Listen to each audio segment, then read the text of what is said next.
Allez, retour ici sur les pontons des catamarans avec nous, le patron du Grand Pavois, Alain Pochon. Bonjour. Je le disais tout à l'heure, un vent d'optimisme souffle sur la filière. Oui, donc un vent d'optimisme. La filière représente sur l'ensemble du territoire, nous avons 4000 entreprises qui font 40 000 emplois. Donc c'est donc quelque chose d'important pour 4 milliards de chiffre d'affaires. Ces 4 milliards de chiffre d'affaires, vous avez à peu près 70 à 75% qui part à l'export. Donc c'est quand même très important pour notre balance commerciale. Et puis sur la Charente-Maritime, ma foi, c'est 400 entreprises avec 4000 emplois. Je me permets de vous interrompre. On annonce 13% de croissance sur les bateaux à moteur, 12% de croissance sur les ventes des voiliers.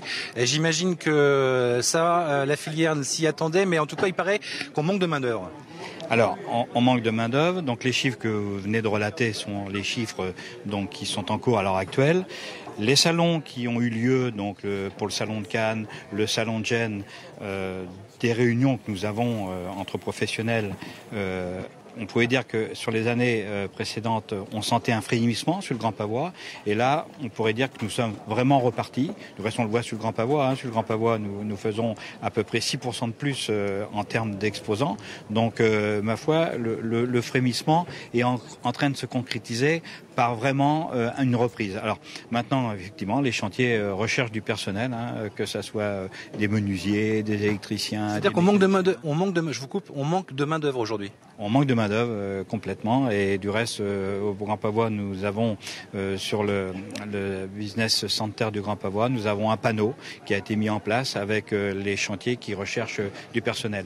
Cette année, pas de voile de nuit sur le Grand Pavois. C'est des raisons économiques et puis, j'ai envie de dire, il y a des travaux. Il y a deux raisons. Il y a une raison économique d'abord, puisque le frémissement c'est une chose. Maintenant, il faut que ça se concrétise. À mon avis, c'est ce qui est en train de se faire. Et puis il y a des travaux, donc on verra ça l'année prochaine maintenant. En un mot, qu'est-ce qu'un salon réussi pour vous ? Un salon réussi, c'est les exposants. Donc ils sont là, les exposants. Nous avons une très belle édition puisque nous sommes pleins. Donc on est très satisfaits. Et puis bien évidemment des visiteurs qu'on attend avec impatience. Merci Alain d'avoir répondu à nos questions. Sophie, je vous rappelle que pour cette 45e édition du Grand Pavois, c'est le Sultanat d'Oman qui est l'invité d'honneur. C'est tout simplement la nation, la patrie de Simbad le Marin. On en reparle dans nos prochaines éditions. Je vous donne rendez-vous à vendredi pour 10 minutes de Grand Pavois.